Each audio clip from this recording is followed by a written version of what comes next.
The most popular boy in school pulled me behind the gym, kissed me like he'd been holding back for years, and whispered, "If anyone finds out, I'll lose everything." The next morning, he walked right past me like we'd never met. If someone had told me that would happen on my first month at Westbrook High, I would have laughed. I was the invisible transfer student, the quiet kid with a backpack that looked older than I was and a habit of sitting near classroom windows so I could disappear into whatever was happening outside. My name is Noah. I wasn't looking for friends. I definitely wasn't looking for love. After everything that happened at my old school, I had promised myself one thing: keep your head down, finish senior year, and leave. Westbrook was nothing like my previous school. The hallways buzzed with confidence. Students laughed as if they'd known each other forever. Athletes walked around wearing school jackets. Teachers greeted everyone by name, and every hallway seemed to have a group gathered around the same person. Liam Carter. I heard his name before I ever saw his face.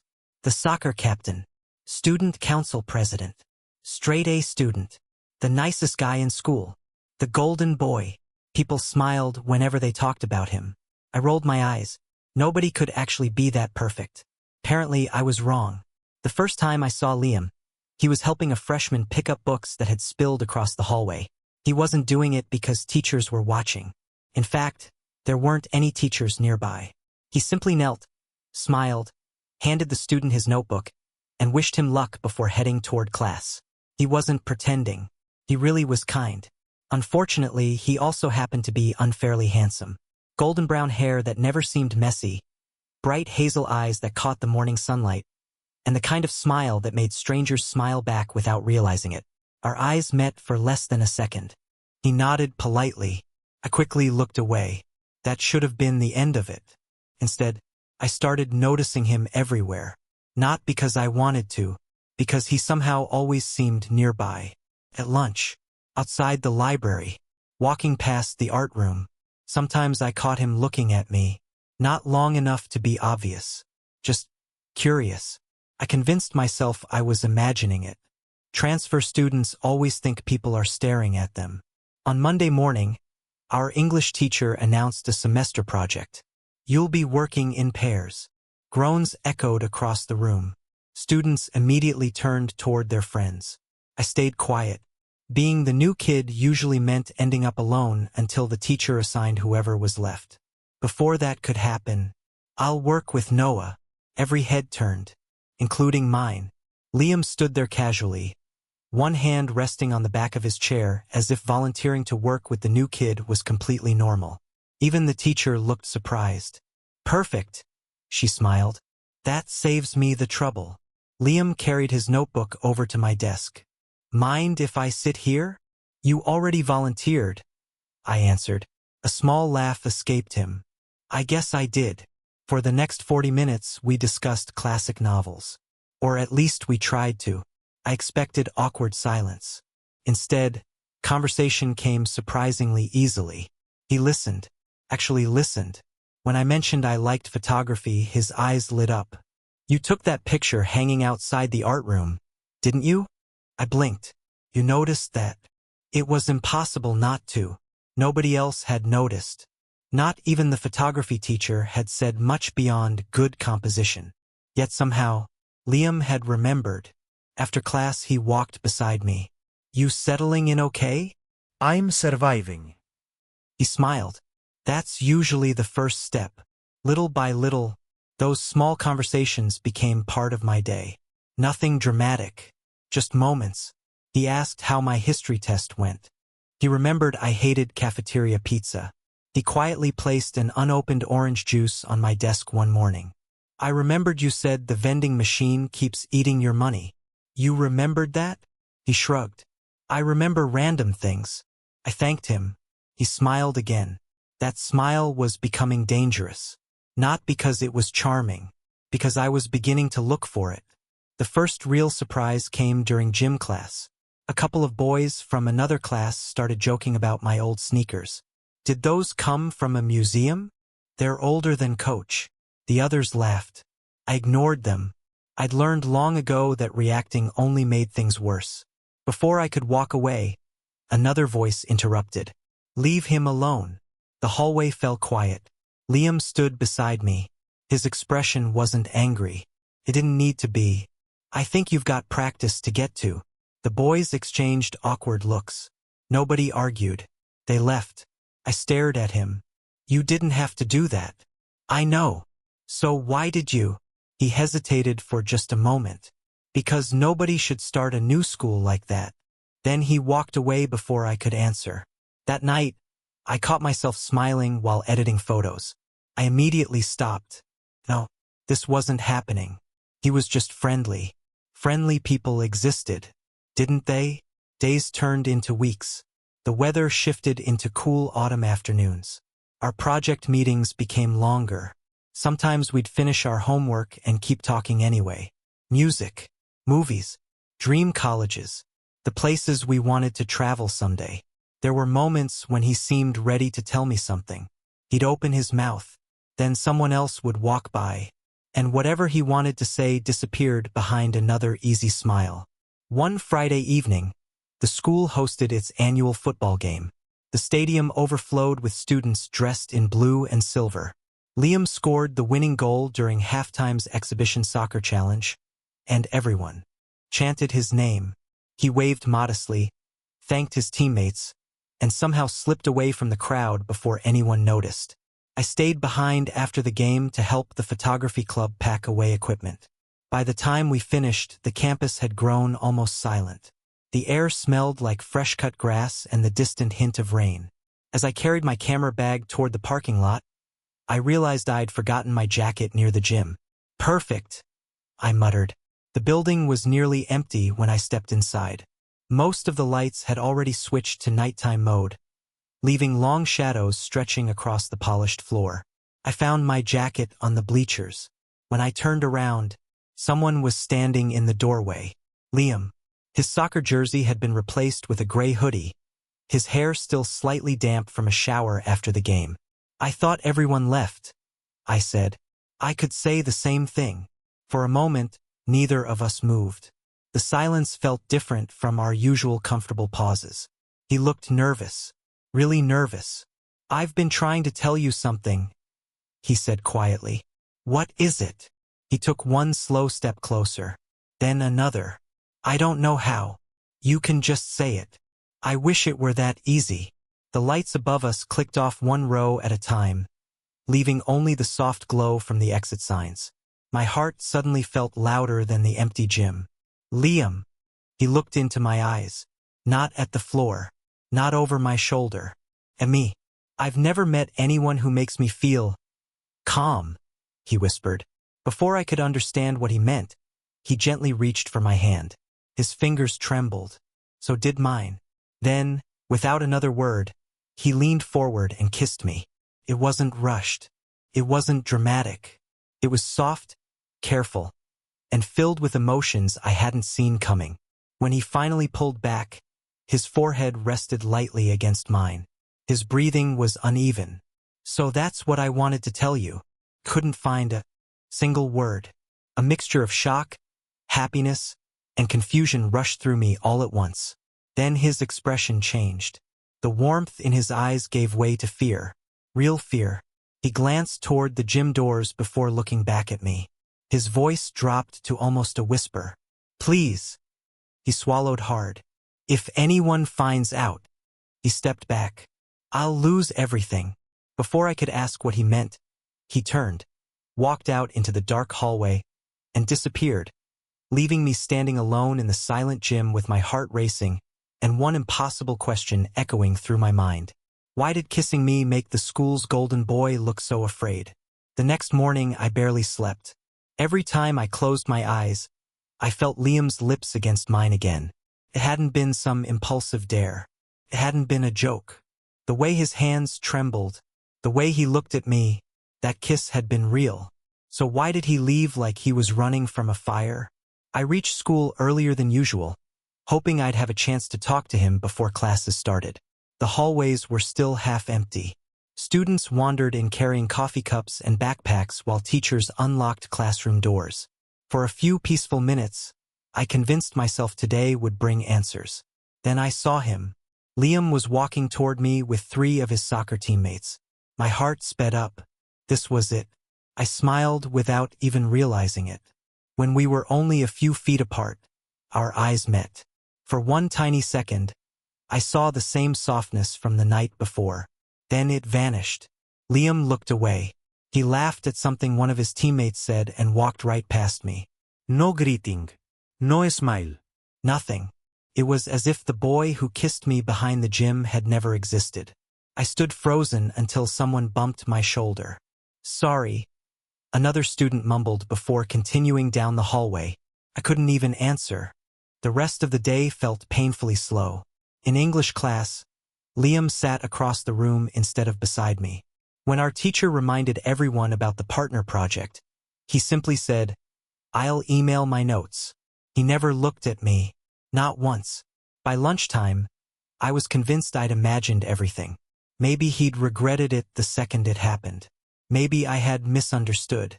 Maybe I had only been a mistake. For the next week, that became our routine. In public, we were strangers. If our classmates talked to both of us, Liam acted completely normal. Friendly, polite, careful, but never personal.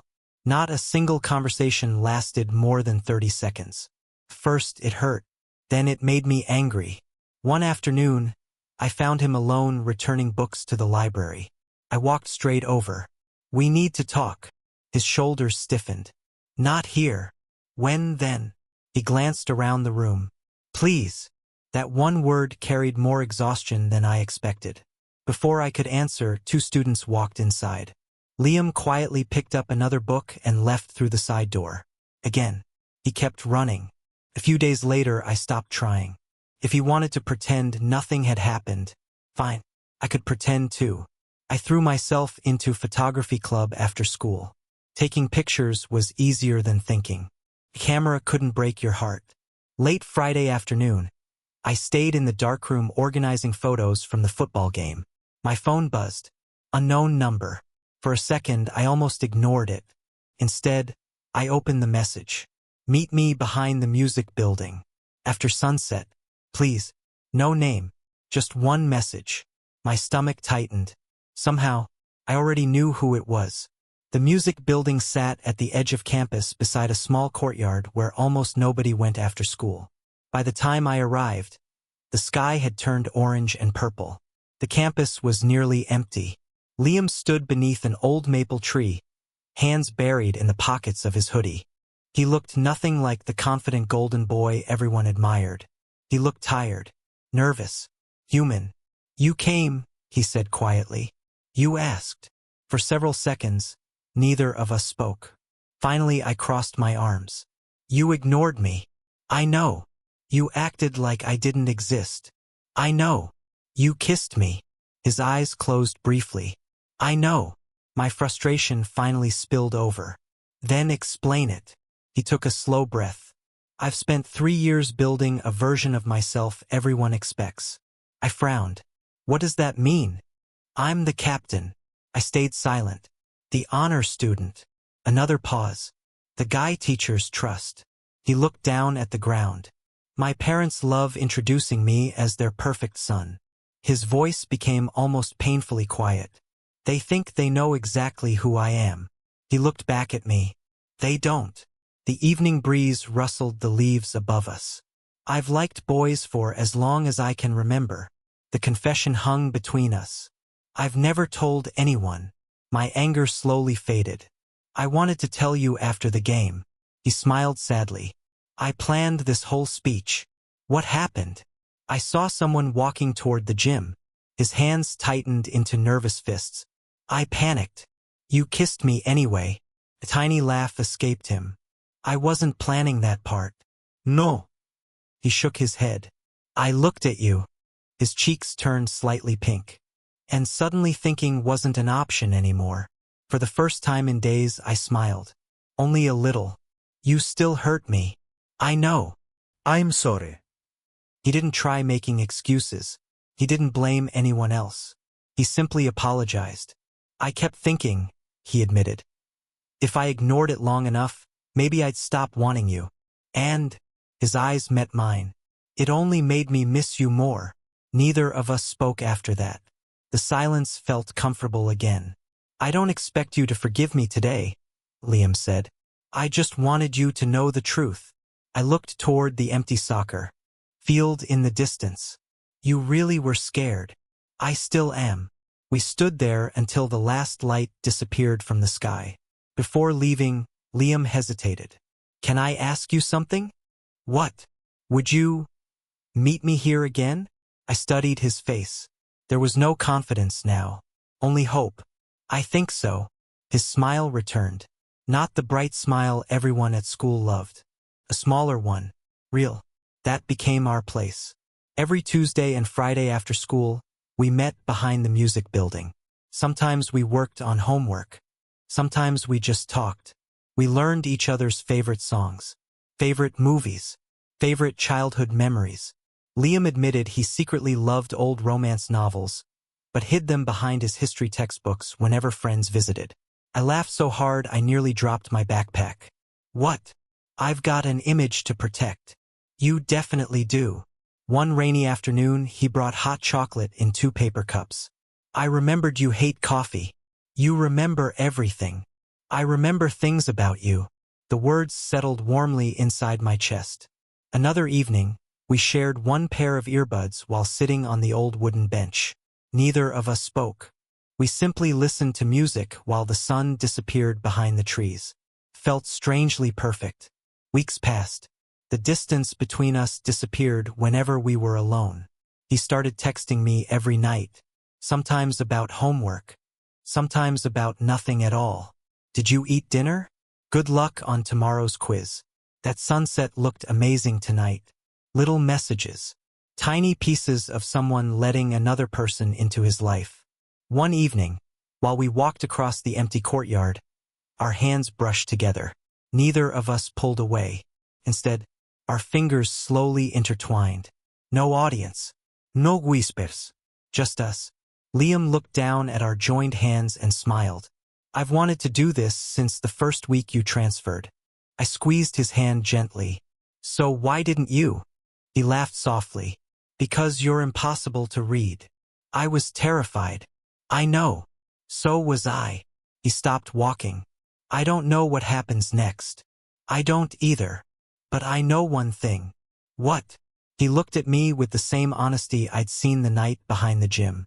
I don't want to keep pretending you don't matter. For the first time since that unexpected kiss, I believed him. Maybe we didn't have all the answers. Maybe we still had to hide. But whatever this was, it was becoming real. And without realizing it, I was already falling in love with the boy who belonged to the whole school, yet only seemed to become himself when nobody else was watching. By November, our secret had become a routine. Every morning, Liam was the golden boy. Every afternoon, after the last bell rang, he became simply Liam. The difference between those 2 people fascinated me. At school assemblies, he smiled for yearbook photos, shook hands with teachers, and joked with his teammates. After sunset, he'd pull off his varsity jacket, toss it onto the bench behind the music building, and sigh in relief. I swear this thing weighs 20 pounds. I laughed. It's just a jacket. No, he said with a small smile. It's everything people expect me to be. That answer stayed with me long after he said it. The more time we spent together, the more I understood him. He wasn't pretending to be kind. He really was. But he was pretending not to be afraid. One afternoon, while we studied for chemistry, I noticed him staring into space instead of reading. What? He blinked.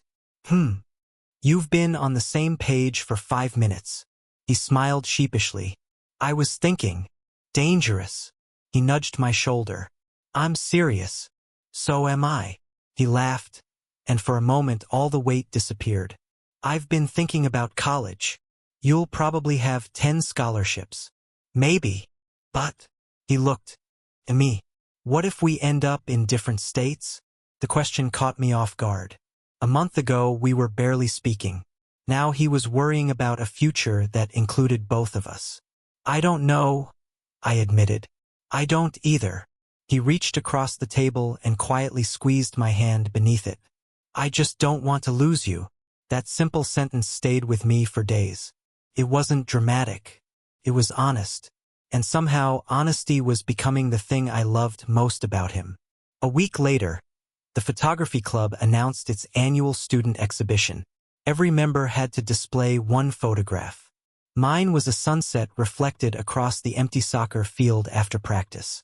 No people, just warm golden light stretching across the grass. Mrs. Alvarez stopped beside it while we were hanging the prints. "This one's beautiful." "Thank you. It feels lonely." I smiled. "I guess that's why I took it." She nodded thoughtfully before moving to the next display. The exhibition opened Friday evening. Students and parents wandered through the art hallway admiring paintings and photographs. I wasn't expecting Liam. Soccer practice ran late every Friday. Still, every few minutes I found myself glancing toward the entrance. By 7 o'clock, I gave up. He wasn't coming. As I started taking down a few extra chairs, I noticed someone standing quietly at the far end of the hallway. Liam. He hadn't come with friends. He hadn't come wearing his varsity jacket. He stood alone, hands in his pockets, looking at my photograph. He didn't even realize I'd seen him. There was something peaceful about the expression on his face, almost proud. I walked over. "You made it." He turned, surprised. "I almost didn't. I thought practice. I left early." "You skipped practice? For this?" He looked back at the photograph. "I wanted to see what the world looks like through your eyes." I didn't know what to say. Nobody had ever said something like that to me. "I like this one," he continued. "It reminds me of us." "How?" "Beautiful." He smiled sadly. "But only after everyone leaves. Neither of us noticed we'd stepped a little closer together. So that's why you've been staring at it." He nodded. "I wish one day we didn't have to wait for empty hallways." Before I could answer, voices echoed around the corner. A group of students entered the gallery. Without saying a word, Liam instinctively stepped away from me. The distance wasn't large, maybe 3 feet, but it felt enormous. The students waved. "Hey, Liam." He smiled. "Hey." Then he walked over to join them. I remained beside my photograph, smiling for everyone else, trying not to let my heart sink. The next few days felt different, not because Liam had changed, because I had. For the first time, hiding actually hurt. Not the secret itself, the constant pretending, watching him become someone else every time another person appeared. I knew why. I understood his fear, but understanding didn't make it easier. When he texted that Tuesday asking to meet after school, I replied, "Busy today." It wasn't entirely true. I simply needed space. The next morning, he waited outside my history class. "Everything okay?" "I'm fine." "You've barely answered my messages." "I've just been busy." He looked at me for a long moment. "I know when you're lying." I forced a smile. "You should get to class." Before he could say anything else, the bell rang. That Friday, I stayed late in the photography room editing pictures. When I finally walked outside, I found Liam sitting alone on the steps. He stood as soon as he saw me. "I've been waiting." "You didn't have to." "I know." Silence settled between us. Finally he spoke. "I did something today." "What?" "I argued with my dad." That surprised me. "You?" He laughed quietly. "I know." "What happened?" "He wants me to study business." "And you?" "I want architecture." "You never told me that." "I've never told anyone." We started walking slowly across the empty campus. "My dad has my entire life planned." His voice remained calm, but I could hear the hurt underneath. Perfect grades, perfect college, perfect career. He looked toward the football field. "And a perfect future." He hesitated. "I'm the only son." "I know." He says everyone in town looks up to me. He swallowed. "So what happens if they stop?" The question lingered in the cold evening air. "You really think people would stop caring?" "I think some would." "And the people who truly love you?" He didn't answer. Instead, he quietly sat on the old bench behind the music building. "I've spent years making sure nobody ever questions who I am." He rubbed his hands together nervously. "Then you showed up." I sat beside him. And ruined your plan? He smiled. You ruined my ability to lie to myself. For a long moment, we watched leaves drift across the courtyard. I hate seeing you step away every time someone comes near, I admitted. I know. It makes me feel like I'm something you should hide. He looked genuinely heartbroken. You are the one person I never want to hide. But you have to. I know. His eyes filled with frustration. I hate it too. Neither of us spoke. Then, without warning, he reached into his backpack. I got you something. He handed me a small wrapped package. Inside was a leather camera strap. Simple. Dark brown. My initials had been carefully engraved near one end. And see, you had this made? He nodded. So you'll remember someone believes in your dreams. I ran my fingers across the engraving. It was perfect. I don't have anything for you. You do. What? You keep showing up. Emotion caught in my throat. I looked at him. Really looked at him. The confident soccer captain wasn't sitting beside me. Just an 18-year-old boy, trying his best to hold two different lives together. Without thinking, I reached for his hand. This time, he didn't hesitate. He intertwined our fingers. I love being with you, he whispered. I love being with you too. He smiled, relief washing across his face. No. He took a slow breath. That's not what I meant. My heart began pounding. His eyes never left mine. I love you, Noah. Everything around us seemed to fall silent. The wind, the distant traffic, even my thoughts. 3 words, softly spoken, completely sincere. I squeezed his hand. I love you too. For the first time in weeks, the worry disappeared from his face. He leaned forward and rested his forehead against mine. Neither of us noticed the footsteps echoing from the nearby hallway until a locker door slammed shut somewhere behind the music building. Liam immediately pulled back. I turned toward the sound. Someone had just walked around the corner. And for one terrifying second, I wasn't sure if they had seen us together. Liam's hand slipped from mine so quickly that the warmth disappeared before I could even react. We both turned toward the hallway. A student stood near the lockers, stuffing books into a backpack while talking on the phone. He glanced in our direction for a second. Then he walked away without saying a word. Neither of us moved until the sound of the exit door echoed through the building. Liam let out a shaky breath. I thought. So did I. He rubbed the back of his neck, trying to laugh, but it came out as a nervous sigh instead. We can't keep getting lucky forever. The sentence stayed with me all weekend, because deep down, I knew he was right. Monday morning felt different. Not because anyone knew our secret, because we were both constantly wondering if someone did. Every whisper in the hallway caught our attention. Every laugh made us look over our shoulders. By lunch, I realized how exhausting fear could become. It wasn't long before rumors started spreading. Nobody mentioned us directly. Instead, they floated around the school like tiny pieces of unfinished conversations. I heard Liam's been acting weird lately. He's skipping hanging out after practice.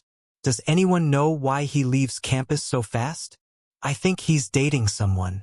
The last sentence reached my ears while I stood at my locker. I froze.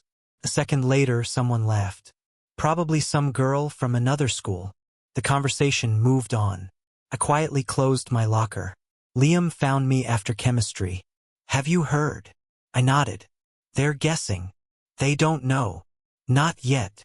He looked toward the crowded hallway. I hate feeling like everyone's watching. I looked at him carefully. They've always been watching.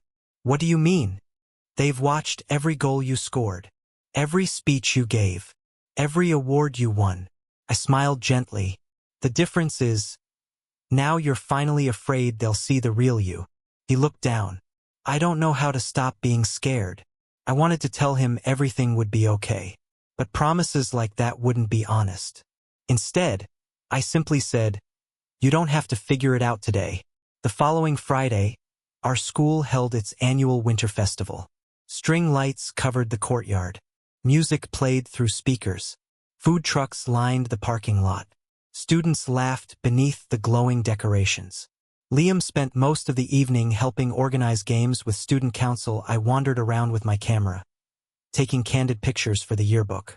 Every now and then, our eyes found each other across the crowd. We couldn't wave.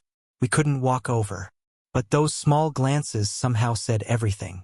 Later that night, after most students had gone home, I found him standing beside the soccer field.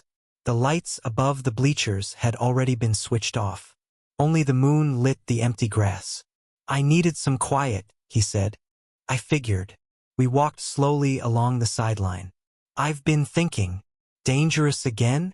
He smiled. "Probably." "What about?" He stopped walking. "You." I laughed softly. "You think about me a lot. All the time." His smile faded. "And that's exactly why this can't stay the way it is." I looked at him without speaking. "I keep asking you to wait," he continued. "To hide. To understand." He shook his head. "But I never asked what that's costing you." I stayed silent, because he already knew the answer. "It hurts," he whispered. I nodded once. "It does." The honesty stung, but it also brought relief. "I don't want you to spend your life waiting for me. I don't want to lose you." "You won't." "How can you be so sure?" I took a slow breath. "Because loving someone isn't the same as owning them." His eyes filled with emotion. "If one day you're ready." I reached for his hand. "I want you to choose me because you're choosing yourself too. Not because you feel guilty. Not because you're afraid I'll leave. Because you're finally ready." Tears shimmered in his eyes, though none fell. "I've never had anyone love me like that." "You deserve to."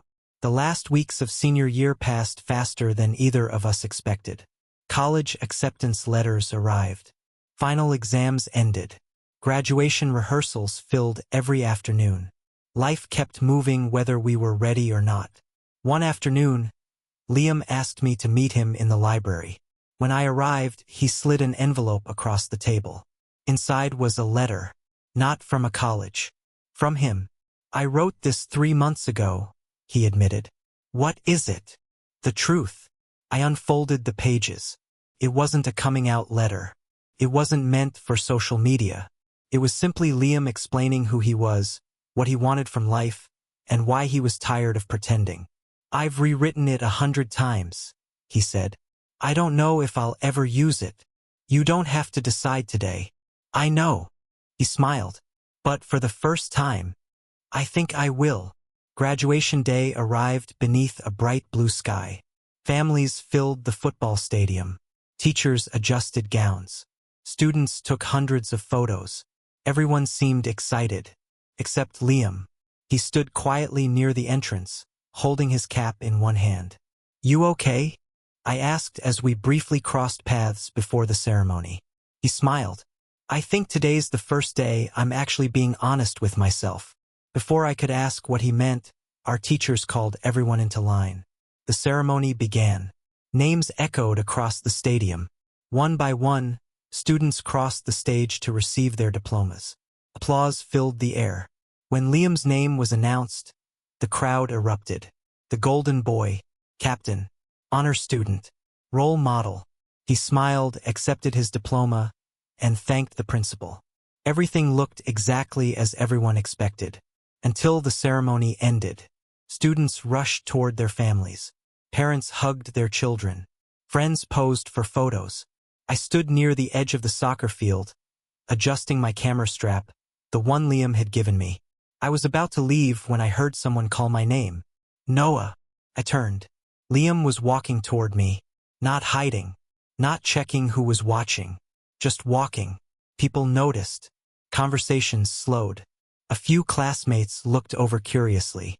Liam stopped in front of me. His hands trembled exactly the way they had the night behind the gym.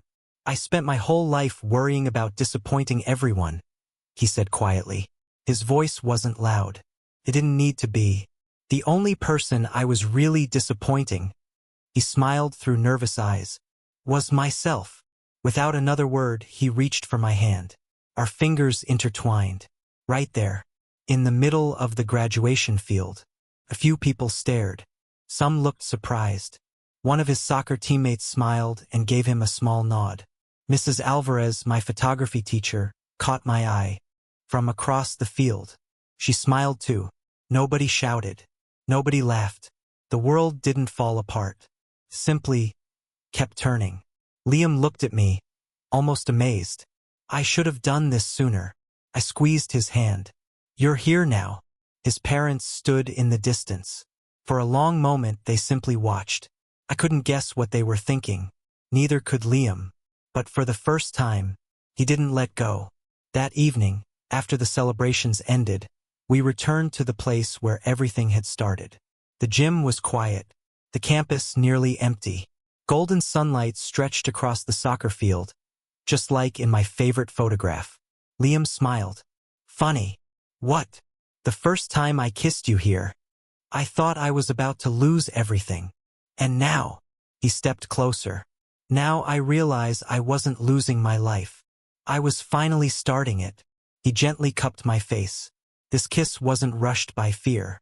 It wasn't hidden behind shadows. It was calm, warm, certain. When we finally pulled apart, he laughed softly. For the first time, he looked around the empty field, then back into my eyes. I don't care who's watching. I smiled. I was hoping you'd say that. We stood there hand in hand as the sun slipped below the horizon, no longer hiding from the future, but walking toward it together. If the story touched your heart, let me know in the comments which moment was your favorite.